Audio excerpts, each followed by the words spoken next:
pourrez défourner au tapis d'enfournement quand vous avez que des baguettes ou des pains à défourner. Sinon, vous privilégierez plutôt une pelle pour défourner, parce que sinon, vous risquez de casser vos produits en rentrant avec le tapis. Ce que je vais vous demander de faire au moment de défourner, comme vous avez une toute petite production aujourd'hui, c'est vous munir d'une grille.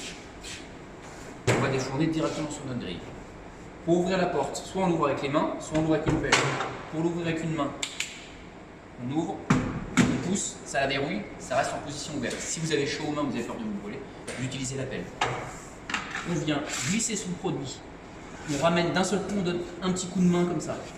On sort le produit. Je ne vous donnerai jamais de durée de cuisson. Je vais vous apprendre à vous servir de vos yeux, de vos mains et de vos oreilles. Ça doit avoir déjà une certaine couleur. Ça doit sonner creux dessous, le solage, et ça doit croustiller. Ça, c'est cuit. Ensuite, on va aller voir les baguettes. Au niveau du poids, c'est ce qui normalement ensuite correspond tout doucement dans l'ordre croissant au niveau du poids. Donc là, vous avez une baguette de tradition qui, je vous rappelle, a été pétrie à la main. En ayant un résultat comme ça pour quelque chose de fait à la main, on est pas mal. Vous êtes tout à fait capable de faire la même chose chez vous. On a déjà un produit qui est coloré. On a un produit qui est croustillé, qui est solé. Ça ne sert à rien de discuter pendant 2 heures. On le sort. Ensuite, on a notre deuxième baguette qu'on avait lamée avec 4 coups de lame. Même chose. On voit qu'elle est cuite. Donc on voit bien qu'on est remonté d'un tiers du coup de lame précédent, qu'on a commencé un bout, qu'on a fini à l'autre bout, là aussi. Commencé un bout, fini à l'autre bout. Et on voit notre grille qui s'est formée. On a un produit quand même qui est plus que respectable pour un pétrissage, encore une fois, manuel. Il n'y a pas eu de machine.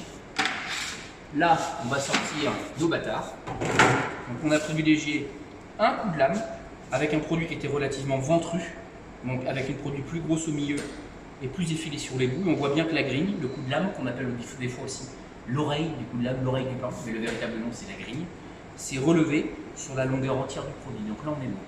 Par contre, on voit que l'intérieur du coup de lame est beaucoup plus blanc que sur la baguette ou sur la demi-baguette.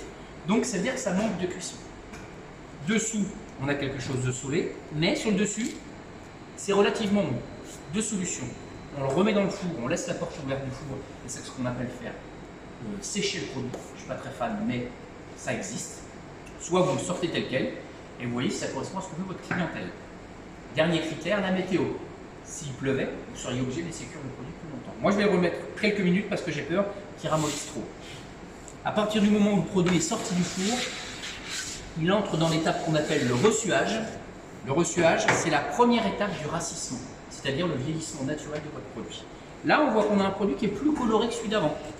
Toujours solé, ça sonne creux, et toujours croustillant, coloré, solé.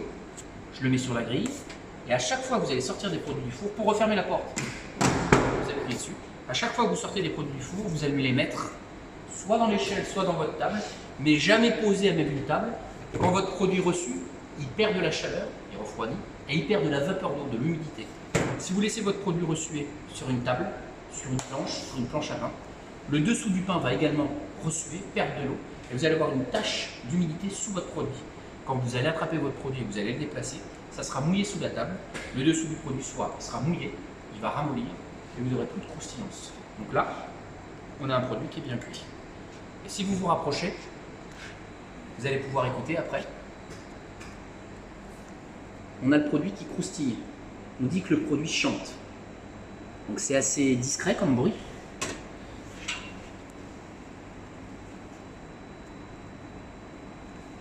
Donc en fait c'est un choc thermique. Le produit cuisait dans une enchaîne de cuisson aux alentours de 240 degrés. Il arrive dans une ambiance de température normale, 25, 26 degrés. Choc thermique.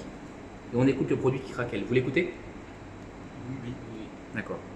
Donc là la cuisson c'est qu'elle est bonne. Ok ?